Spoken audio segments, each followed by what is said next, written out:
In their search for the long-lost prince, it was not the first time that Eustace, Jill, and Puddleglum had encountered the pretty lady, who was actually a serpent. Puddleglum was a marsh wiggle, a creature that looks like a human being in their midsection. Their arms and legs are gangly, looking like that of a frog. Instructions had been given them by the lion, who's the figure of Christ in C.S. Lewis's Chronicles of Narnia. Specifically, he had given them to Jill to repeat morning and evening so that she would not forget, they would not get lost, they would not get harmed, they would be successful in their quest to save that prince, to find and save him. But the journey was hard and long. Many nights they spent outdoors, sleeping on the hard ground, and winter came. And temperatures dropped, and snow fell, and the wind blew.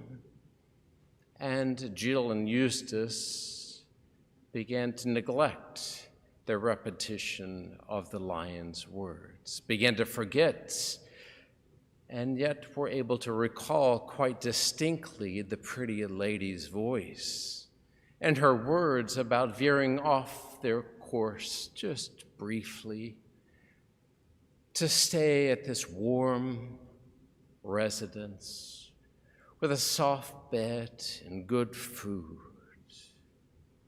And so they gave in and were nearly lunch meat for giants. And now, after days, maybe even months, journeying to the underworld, the only thing that stood between them and that long-lost prince was that pretty lady, inviting them to explain where they had come from. As the fire roared and she had sweet spices burning on it as she was strumming her musical instrument. And they said, "Well, we saw you up there." And she said, "We often dream about many of our friends, but simply because you dream doesn't make that world true. What really is the sun, the moon, the stars? Can you show them to me? No.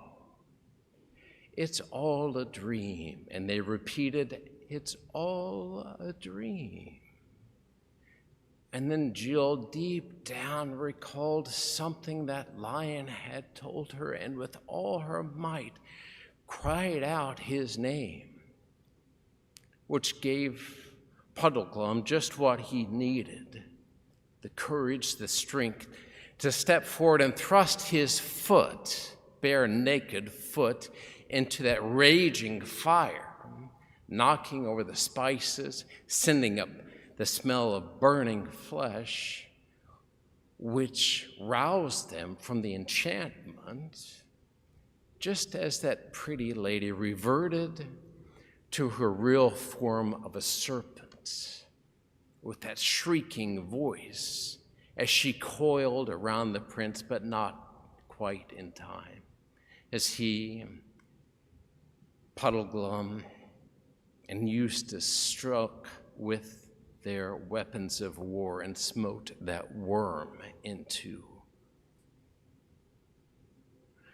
I think that's why my mother often says about now, maybe close after Christmas, "I need Lent. It's time for Lent." The world has worn, the pandemic certainly this year has worn on us, saying maybe there is no other world. It's just a dream. You live in the real world. Forget about the fantasy. Our spiritual practices have waned. And I think my mother is right. We need Lent. It provides freedom from and freedom for.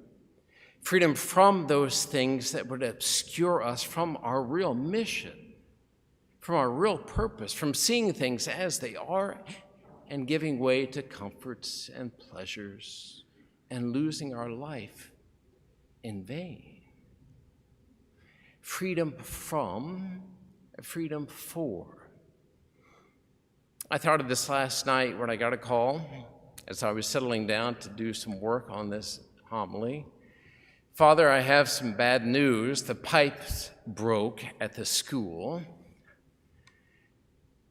So I called a few men, and they were there instantaneously, pulled away at a moment's notice from their warm fires in their homes into the cold of night to work for hours, to squeegee and to suck water so that we wouldn't have a huge claim, minimal if any. Freedom from selfishness, egoism, pleasure, comfort. Freedom for excellence, for virtue, for goodness. As you consider your prayer, your almsgiving, and your fasting for this Lent, keep in mind the reason for it, and that there are other forces at work than the natural forces of a pandemic. There are spiritual evils playing on our weaknesses and the natural evils that afflict us, working on us. There is no other world. This is the only one. Die with Christ this Lent so that you might rise to a new life, a life that's not lived in vain, but captures the values, the virtues that are eternal, that make you like the one who is risen from the dead and makes your world, our world, a better place.